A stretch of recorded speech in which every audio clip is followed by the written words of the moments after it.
ദിവസങ്ങൾക്ക് മുമ്പ് ഒരു പേഷ്യൻ്റ് വന്ന് പറഞ്ഞു, ഡോക്ടറെ ഇപ്പോൾ ഉമ്മാക്ക് പണ്ടത്തെ പോലെയല്ല, പെട്ടെന്ന് ദേഷ്യം വരികയാണെന്ന്. അപ്പോൾ അവരെ എനിക്കറിയാം, അവർ മറ്റു പല കാര്യത്തിന് ട്രീറ്റ് വന്നതാണ്. ഈ പറഞ്ഞ രൂപത്തിലുള്ള ഒരു സ്ത്രീയല്ല. കാരണം എന്ന് പറഞ്ഞാൽ ഈ പറഞ്ഞ ചെറിയ ചെറിയ പ്രശ്നത്തിന് പോലും ബുദ്ധിമുട്ടുണ്ടാക്കുകയാണെന്നാണ്. പ്രയാസങ്ങളാണ്, ഇപ്പം ഉപ്പയായിട്ട് പ്രശ്നമാണ്. ആദ്യം വളരെ നല്ല എല്ലാവർക്കും മാതൃകയായിട്ടുള്ള ഒരു റിലേഷനായിരുന്നു അവർ തമ്മിൽ. ഇപ്പോൾ ചെറിയ ചെറിയ പ്രശ്നത്തിന് പോലും അവർ തമ്മിൽ പ്രശ്നമാണ്. ഇപ്പോൾ എല്ലാവരോടായാലും, കേവലം ഹസ്ബൻഡിനോട് മാത്രമല്ല, മക്കളോടും പേരമക്കളോട് പോലും മാറ്റം വന്നിട്ടുണ്ടെന്നാണ്. അപ്പോൾ ഞാൻ പറഞ്ഞ നിർബന്ധമായിട്ട് നമുക്ക് എന്ത് ചെയ്യാം, നിങ്ങൾ അടുത്ത പ്രാവശ്യം വരുമ്പോൾ ഉമ്മയെ കൂട്ടിക്കോളൂ, നമുക്ക് സംസാരിക്കാമെന്നാണ്. അപ്പോൾ ഉമ്മയെ കണ്ടപ്പോഴാണ് എനിക്ക് സംഭവം മനസ്സിലായത്. മൂപ്പരെ സംബന്ധിച്ചിടത്തോളം എന്ത് ചെയ്യുന്ന മെനപ്പോസൽ സ്റ്റേജ് എത്തിയിട്ടുണ്ട്. കാരണം അവിടെയാണ് എനിക്കതിൻ്റെ കൃത്യമായിട്ടുള്ള അവയർനെസ്സിൻ്റെ ഇമ്പോർട്ടൻ്റ് മനസ്സിലായത്. കാരണം ഹോർമോണൽ ചേഞ്ചസ് അവരുടെ ബോഡിയിൽ സ്റ്റാർട്ട് ചെയ്യാണ്. ഇത് മെനപ്പോസൽ സ്റ്റേജ് എന്ന് പറഞ്ഞു കഴിഞ്ഞാൽ നമുക്ക് പണ്ട് കാലത്തൊക്കെ സ്ത്രീകളെ സംബന്ധിച്ചിടത്തോളം പ്രത്യേകത എന്താണെന്ന് പറഞ്ഞാൽ അവർ ഓരോ സ്റ്റേജിലും വ്യത്യസ്തമാണ്. പുരുഷനെ സംബന്ധിച്ചിടത്തോളം പുരുഷൻ ഒരു മെയിൽ ഫീമെയിൽ വ്യത്യാസം എന്ന് പറഞ്ഞു കഴിഞ്ഞാൽ പുരുഷൻ ജനിച്ചു കഴിഞ്ഞാൽ അതൊരു ആസ് എ ബോയാണ്. പ്രത്യേകിച്ച് മാറ്റങ്ങളൊന്നും അവൻ്റെ ജീവിതത്തിലോ അവൻ്റെ ശൈലിയിലോ ബോഡിയിലോ വരാറില്ല. യഥാർത്ഥത്തിൽ അത് കമ്പയർ ചെയ്യുമ്പോൾ അത് സ്ത്രീകളിലേക്ക് ഗേളിലായി മാറുമ്പോൾ അത് ഡേ ബൈ ഡേ മാറിക്കൊണ്ടിരിക്കുകയാണ്. കാരണം അവൾ എന്ത് ചെയ്യാണ്, അത് ഒരു 12 വയസ്സ് കഴിഞ്ഞാൽ 10 വയസ്സ് കഴിഞ്ഞാൽ അവർ മെൻസസ് സ്റ്റാർട്ട് ചെയ്യാണ്, മുതിർന്ന കുട്ടിയായിട്ട് മാറുകയാണ്. പിന്നീട് ഒരു 22, 25 എത്തുമ്പോൾ എന്താണ്, അവർ ഡെലിവറി അല്ലെങ്കിൽ കല്യാണം കഴിഞ്ഞു വേറൊരു ലൈഫിലേക്ക് മാറുകയാണ്. പിന്നീട് ഡെലിവറിയിലേക്ക് അവർ ഗർഭിണിയാവുകയാണ്, പിന്നീട് അമ്മയാവുകയാണ്. അതിൻ്റെ ഒരു ഫൈനൽ സ്റ്റേജ് എന്നുള്ളതാണ് എന്ത്, മെനപ്പോസ്, അതായത് മെൻസസ്, ആർത്തവ വിരാമം. ഈ ആർത്തവ വിരാമം എന്നുള്ളത്, ഈ ആർത്തവം സ്റ്റാർട്ട് ചെയ്യണത് എല്ലാവരും ആഘോഷിക്കാറുണ്ട്. പുരുഷന്മാർക്ക് അറിയില്ലെങ്കിലും അത് സ്ത്രീകളുടെ ഇടയിൽ ഭയങ്കരമായിട്ടുള്ളൊരു ആഘോഷമാണ്. കാരണം ഒരു കുട്ടി മുതിർന്ന കുട്ടിയാവുന്നതെന്ന് പറഞ്ഞാൽ അവർ പിന്നീട് അത് കാറ്റഗറി മാറുകയാണ്. അതുവരെ കണ്ട പോലെ അല്ല ആ കുട്ടിയെ പിന്നീട് കാണുന്നത്. ഒരു എക്സ്ട്രാ കെയർ ചെയ്ത് വളരെ മികച്ച രൂപത്തിൽ പരിഗണന കൊടുക്കുകയാണ്, ഭക്ഷണത്തിലായാലും ഡ്രസ്സിങ്ങിലായാലും ഒക്കെ. അപ്പം അത് അവർക്ക് കിട്ടിയും അത് എങ്ങനെയൊക്കെയാണ് അത് കെയർ ചെയ്യേണ്ടതെന്നുള്ളതും എന്താണ് സംഭവം എന്നുള്ളതും വിശദമായ പഠനം, അത് വിശദമായ കാര്യങ്ങൾ കുട്ടിയോട് പറഞ്ഞു കൊടുക്കുകയാണ്. പക്ഷേ ഇവിടെ മെനപ്പോസിൻ്റെ സ്റ്റേജിലേക്ക് അത് കമ്പയർ ചെയ്യുമ്പോൾ അതിനെ പറ്റിയിട്ട് കൃത്യമായ ധാരണ കൊടുക്കാൻ അവിടെ അമ്മ ഉണ്ടാവാറില്ല. കാരണം എന്താ, ഇവർ വേറൊരു കുടുംബമായിട്ട് താമസിക്കായിരിക്കും, മക്കളും പേരമക്കളൊക്കെ ആയിട്ട്. കാരണം ഇവർ തന്നെയായിരിക്കും അവിടുത്തെ അമ്മയുടെ റോള്. ഇവരാരോടാണ് പരാതി പറയാറുള്ളത്? ഒട്ടുമിക്ക ന്യൂക്ലിയർ കുടുംബങ്ങളാണ്. ഇന്ന് പണ്ടൊക്കെ ആണെങ്കിൽ എന്ത് ഈ ഒരു ബുദ്ധിമുട്ട് ഉണ്ടാവാറേ ഇല്ല. കാരണം അവർക്ക് ജ്യേഷ്ഠത്തിമാരുണ്ടാവും, അവരുടെ ഇളയമ്മമാരുണ്ടാവും, ഒരു വലിയൊരു സർക്കിൾ തന്നെ കുടുംബത്തിലുണ്ടാവും. ഇനിയിപ്പോൾ മോളെ ഇങ്ങനെ വരാൻ പോകുന്നുണ്ട് കേട്ടോ, കുറച്ചും കൂടി ഒന്ന് ശ്രദ്ധിക്കണം, ഭക്ഷണത്തിൽ മാറ്റങ്ങൾ വരുത്തണം, അല്ലെങ്കിൽ ഇങ്ങനെ ചേഞ്ചസ് വരും. അപ്പോൾ അവർക്കൊരു അവയർനെസ് കിട്ടും, ഇങ്ങനൊരു ബുദ്ധിമുട്ടുണ്ട്. അപ്പോൾ ഞാൻ അവരെ ഇരുത്തി സംസാരിച്ചു. ഞാൻ പറഞ്ഞു, നിങ്ങളുടെ പ്രശ്നം എന്ന് പറഞ്ഞാൽ മെനപ്പോസിൻ്റെ സ്റ്റാർട്ടിങ് ആണ്, നിങ്ങളുടെ ആർത്തവം നിൽക്കാൻ പോവാണ്. അപ്പോൾ അവരോട് ചോദിച്ചപ്പോൾ അവരോട് ഞാൻ പറഞ്ഞു, ഇന്ന ലക്ഷണങ്ങൾ ഉണ്ടായിരുന്നില്ലേ. ഇത് ഈ പറഞ്ഞ ലക്ഷണങ്ങൾ കോമൺ ആയിട്ടാണ് പറയാൻ പറ്റില്ല, ഓരോ വ്യക്തികൾക്കും വ്യത്യസ്ത ലക്ഷണങ്ങളായിരിക്കും. ഞാൻ ചോദിച്ചു, പീരീഡ്സ് 2-3 മാസം ഇല്ലാത്തൊരവസ്ഥ വന്നിരുന്നില്ലേ? ഡോക്ടർ അങ്ങനെ വന്നിരുന്നു. ചില മാസങ്ങൾ 6 മാസം വരെ ഉണ്ടായിരുന്നില്ല, അതേ ഡോക്ടർ വന്നിരുന്നു. അപ്പോൾ എന്താണ്, ഞാൻ മെനപ്പോസ് സ്റ്റാർട്ട് ചെയ്തിട്ടുണ്ട്. അപ്പോൾ അവരോട് പറഞ്ഞു, നിങ്ങളുടെ മൂഡ് ഇങ്ങനെ ചേഞ്ച് ചെയ്യും, ഹോർമോണൽ വേരിയേഷൻ വളരെയധികം വരും. അപ്പോൾ അവർ പറഞ്ഞപ്പോൾ അവർ ഫുൾ ഹാപ്പിയായി. ഡോക്ടർ പറഞ്ഞ പ്രശ്നങ്ങൾ, ടയർഡ്നെസ് ഉണ്ടാവാറുണ്ട്, എനിക്ക് മൂഡ് സിക്നെസ് ഉണ്ടാവാറുണ്ട്, ടെൻഷൻ ഉണ്ടാവാറുണ്ട്. വളരെ പെട്ടെന്ന് ഞാൻ അതിൻ്റെ സിംറ്റംസിലേക്കും അതിൻ്റെ കാരണങ്ങളെ വിശദമായിട്ടേ പറയാം. അപ്പോൾ അത് പറഞ്ഞതോടുകൂടി മൂപ്പരിക്ക് അത് പൂർണ്ണമായിട്ട് മനസ്സിലായി. കേവലം നമ്മുടെ നാട്ടിൽ മാത്രമല്ല ഈ പ്രശ്നമുണ്ട്, സ്ത്രീകൾ എവിടെയൊക്കെ ഉണ്ട് അവിടെയൊക്കെ ഈ പ്രശ്നം ഉണ്ടാവാറുണ്ട്. യൂറോപ്യൻ കൺട്രീസിലൊക്കെ പ്രത്യേകിച്ചിട്ട് മെനപ്പോസൽ ക്ലിനിക്കുകൾ തന്നെ ഉണ്ട്. അവിടെ ഹോർമോണൽ തെറാപ്പി ഉണ്ട്, മറ്റ് പല കാര്യങ്ങളുണ്ട്. കൃത്യമായ കൗൺസിലിംഗ് കൊടുക്കുന്നതോടെ ഈ പ്രശ്നങ്ങൾ നമുക്ക് പരമാവധി ഇല്ലാതിരിക്കാൻ പറ്റുന്നുണ്ട്. ഇനി എന്താണ് മെനപ്പോസിൻ്റെ നമുക്ക് കാരണങ്ങൾ എന്താണെന്ന് നോക്കാം, അത് എങ്ങനെ നമുക്ക് പ്രതിരോധിക്കാൻ നോക്കാം. വളരെ സിമ്പിൾ ആയിക്കൊണ്ട് തന്നെ മെനപ്പോസിൻ്റെ ബുദ്ധിമുട്ടുകൾ നമുക്ക് ഓവർകം ചെയ്യാൻ പറ്റും. കാരണം നേരത്തെ പറഞ്ഞ പോലെ മെനപ്പോസിൻ്റെ ബിഫോർ ലക്ഷണങ്ങൾ, അതായത് മെനപ്പോസ് സ്റ്റാർട്ട് ചെയ്യുന്നതിന് മുമ്പ് നമ്മൾ മനസ്സിലാക്കേണ്ട കാര്യങ്ങളാണ്.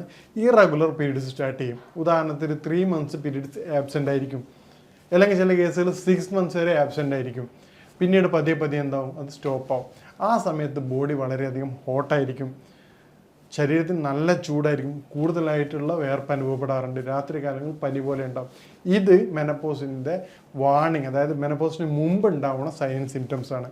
ഇനി മെനപ്പോസിൻ്റെ ഇടയിലേക്ക് വരികയാണെങ്കിൽ എന്താവും, ഹോർമോണൽ ചേഞ്ചസ് വളരെയധികം കാണാൻ പറ്റാറുണ്ട്. ഈ പറഞ്ഞ സിംറ്റംസ്, മെനപ്പോസിൻ്റെ ഇടയിലുള്ള സിംറ്റംസ്, രോഗലക്ഷണങ്ങൾ ഓരോ രോഗിയെ സംബന്ധിച്ചും വ്യത്യസ്ത തരത്തിലാണ്. കാരണം എന്ന് പറഞ്ഞു കഴിഞ്ഞാൽ ജനറൽ വീക്ക്നെസ് ഉള്ള, അതായത് ബ്ലഡ് കുറവുള്ള ഒരു പേഷ്യൻ്റ് ആണെങ്കിൽ അവർക്ക് ഈ കോംപ്ലിക്കേഷൻ 3-4 മടങ്ങായിരിക്കും. ചില ആൾക്കാർക്ക് ഒരു കുഴപ്പമുണ്ടാവില്ല. അപ്പോൾ നമ്മൾ ഫാമിലിയിൽ നോക്കുകയാണെങ്കിൽ, അല്ലെങ്കിൽ നമ്മൾ ഫ്രണ്ട് സർക്കിളിൽ നോക്കുകയാണെങ്കിൽ അവർക്കൊന്നും ഒരു കുഴപ്പമില്ല, എനിക്ക് മാത്രമുള്ള ബുദ്ധിമുട്ടുള്ളൂ. അപ്പം നമ്മുടെ ജനറൽ ഹെൽത്തിൻ്റെ കണ്ടീഷൻ എന്താണെന്ന് നോക്കണം. കുറച്ച് മുമ്പ് ടെസ്റ്റ് ചെയ്താൽ അനീമിക് ആയിരിക്കും, പേഷ്യൻ്റ് എന്തായാലും രക്തക്കുറവുണ്ടാവും. അപ്പം മെനപ്പോസ് സ്റ്റാർട്ട് ചെയ്യുന്നതിന് മുമ്പ് തന്നെ ആ ഒരു സമയത്ത് നമ്മൾ നിർബന്ധമായിട്ടും ബ്ലഡിൻ്റെ കൗണ്ട് നോർമലാകാൻ പ്രത്യേകം ശ്രദ്ധിക്കണം. രാത്രി കാലങ്ങളിൽ പാല് നിർബന്ധമായിട്ട് കുടിക്കണം. ഭക്ഷണങ്ങളിൽ നന്നായിട്ട് കാൽസ്യം റിച്ച് സാധനങ്ങൾ കഴിക്കണം. ഫിഷ് നിർബന്ധമായിട്ട് ഉൾപ്പെടുത്തണം. അപ്പോൾ അത് മെനപ്പോസ് ഉണ്ടാവുന്ന കാരണങ്ങൾ എന്തൊക്കെയാണെന്ന് മനസ്സിലാക്കിക്കൊണ്ട് നമ്മൾ അതിനെ ഒരുങ്ങുന്ന രൂപത്തിലേക്ക് മാറണം. ഇനി എന്തൊക്കെ കാര്യങ്ങൾ നമുക്ക് ഈ മൂഡ് സിക്നെസ്സും അതുപോലെ ഏറ്റവും പ്രധാനമായിട്ടാണ് ബോഡിയുടെ ഹീറ്റ് കൂടുക എന്നുള്ളതാണ്. കാരണം ബോഡി ഓവറായിട്ട് ഹീറ്റ് ഉണ്ടാവും, ഇതാണ് ഏറ്റവും പ്രധാനപ്പെട്ട ലക്ഷണം. അതുപോലെ മൂഡ് ചേഞ്ച് ചെയ്യാവും. നല്ല ഹാപ്പി ആയിട്ട് കണ്ടിട്ടുണ്ടാവും, പിന്നെ കോർണറിൽ പോയിട്ട് ഇങ്ങനെ ഉണ്ടാകാതിരിക്കുന്നുണ്ടാവും. മക്കളെ കളിപ്പിച്ചുകൊണ്ടിരിക്കുകയായിരിക്കും, പിന്നെ പെട്ടെന്ന് സൈലൻ്റ് ആവും. നമ്മൾ ചോദിക്കും എന്താണ് പറ്റിയത് അമ്മേ, അല്ലെങ്കിൽ എന്താ പറ്റിയ ഉമ്മ എന്ന് ചോദിക്കുമ്പോൾ പറയും ഒന്നുമില്ല എന്നാൽ പിന്നീട് റീസ്റ്റാർട്ട് ചെയ്യും. അതുപോലെ തന്നെ മെമ്മറി ലോസ് വരും. കാരണം എന്താണ് സംഭവിച്ചതെന്നുള്ളത്, ഞാൻ എന്താണ് പറഞ്ഞതെന്നുള്ളത്, അല്ലെങ്കിൽ എന്താണ് പറയാൻ വെച്ചത് അത് പറയാൻ മറന്നുപോയി, അല്ലെങ്കിൽ പറയാൻ പറ്റണില്ല, പിന്നെ പറയാവുന്ന രൂപത്തിൽ അത് സ്കിപ്പ് ചെയ്യാണ്. ഇതൊക്കെയാണ് ഏറ്റവും പ്രധാനപ്പെട്ട ലക്ഷണങ്ങൾ. അതുപോലെ തന്നെ ചൂട്, ശരീരത്തിൽ നന്നായിട്ട് ചൂട് ചെയ്യും, ഫേസിലായാലും ഇങ്ങനെ ചൂട് ഫുൾ ടൈം ഫീൽ ചെയ്യുന്നൊരവസ്ഥ. ഇതൊക്കെയാണ് മെനപ്പോസിൻ്റെ ഏറ്റവും പ്രധാനപ്പെട്ട ലക്ഷണം. ഇനി ഈ പറഞ്ഞ കോംപ്ലിക്കേഷൻസ് നമുക്ക് എങ്ങനെ പ്രിവെൻറ്റ് ചെയ്യാന്നുള്ളത് നോക്കാം. ഇനി മെനപ്പോസിൻ്റെ ബുദ്ധിമുട്ടുകൾ എങ്ങനെ നമുക്ക് പ്രിവെൻറ്റ് ചെയ്യാന്നുള്ളതാണ്.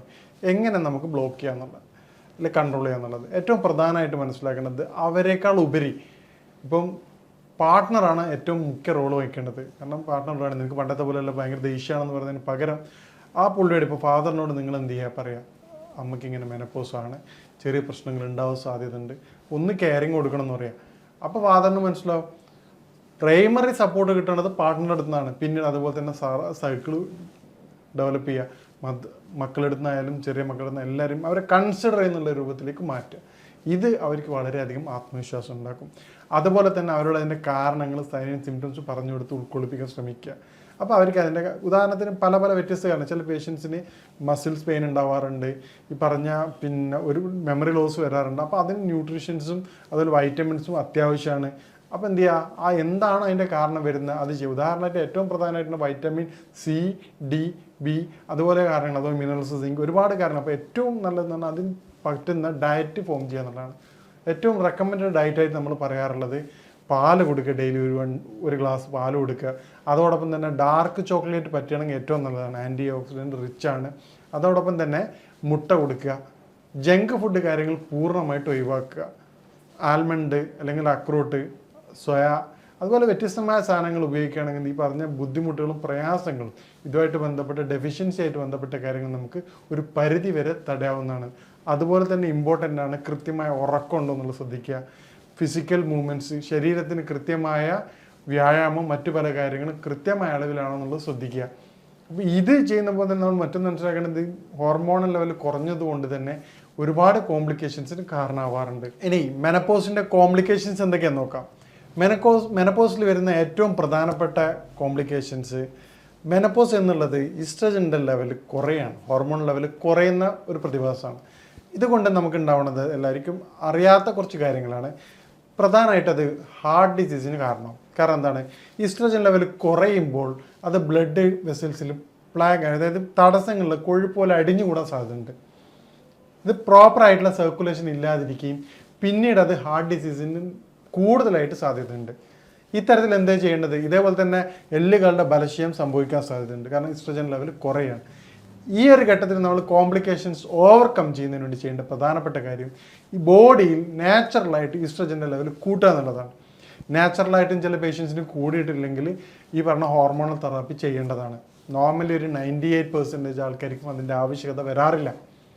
ഈ പറഞ്ഞ പോലെ നാച്ചുറൽ സോഴ്സ് ഓഫ് ഈസ്ട്രജൻ എന്താണെന്ന് നമുക്ക് പരിശോധിക്കാം.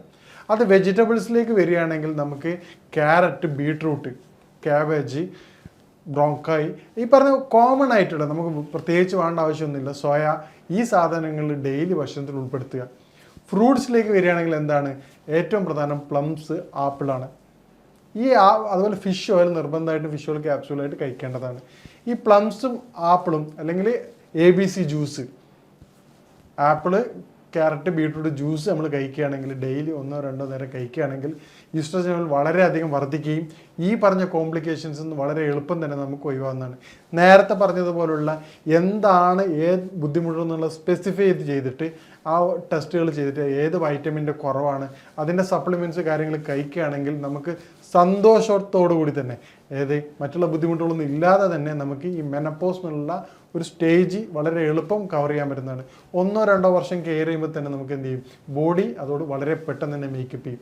ഇല്ല എങ്കിൽ അത് കൂടുതൽ കോംപ്ലിക്കേഷനിലേക്ക് പോകും. സിവിയർ ഡിപ്രഷനിലേക്ക് ആൾക്കാർ മാറാറുണ്ട്, ബന്ധങ്ങളിൽ പോലും വിള്ളലുകൾ വരാറുണ്ട്.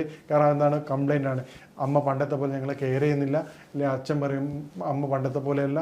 അപ്പോൾ അത് മനസ്സിലാക്കിക്കൊണ്ടല്ലാതെ നമ്മൾ പ്രവർത്തിക്കുന്നതെങ്കിൽ അത് റിലേഷൻഷിപ്പ് പോലും ഗുരുതരമായ പ്രത്യാഘാതം ഉണ്ടാക്കും. നേരത്തെ പറഞ്ഞതുപോലെ ഈ മെനപ്പോസ് എന്നുള്ളത് ബോഡിയുടെ ചേഞ്ചസ് ആണെന്ന് മനസ്സിലാക്കിക്കൊണ്ട് നിൽക്കുക, അതിന് വേണ്ട കാര്യങ്ങൾ നിർബന്ധമായിട്ട് ചെയ്യുക. ഏറ്റവും പ്രധാനം പെർ ഡേ 1 മണിക്കൂർ നിർബന്ധമായിട്ടും ഫിസിക്കൽ ആക്ടിവിറ്റീസ് ചെയ്യേണ്ടതാണ്. പെർ ഡേ 1 അവർ എന്ന് പറയുന്നത് പ്രായമായ ആൾക്കാർക്ക് ബുദ്ധിമുട്ടാണ്. അതുകൊണ്ട് എന്ത് ചെയ്യുക, അത് ഡിവൈഡ് ചെയ്യുക. രാവിലെ ഒരു 20 മിനിറ്റ് നടക്കാൻ പോവുക, അല്ലെങ്കിൽ വൈകിട്ട് 20 മിനിറ്റ് നടക്കാൻ പോവുക. അപ്പോൾ ആ തരത്തിൽ ഡിവൈഡ് ചെയ്യുന്നതുകൊണ്ട് മുട്ടുവേദന കാര്യങ്ങളില്ലാത്ത ആൾക്കാരാണെങ്കിൽ ചെറിയ രൂപത്തിൽ ഈ പറഞ്ഞ ഫിസിക്കൽ ആക്ടിവിറ്റീസ് ചെയ്യുകയാണെങ്കിൽ മൂഡും മൈൻഡും ടോട്ടലി ചേഞ്ച് ആവും. ഈ നടക്കുന്ന സമയത്ത് അല്ലെങ്കിൽ ഫിസിക്കൽ ആക്ടിവിറ്റീസ് ചെയ്യുമ്പോൾ തൊട്ടടുത്ത് പരിചയമുള്ള ഒരാളെയും കൂടി എന്ത് ചെയ്യുക, ഉൾപ്പെടുത്തുക.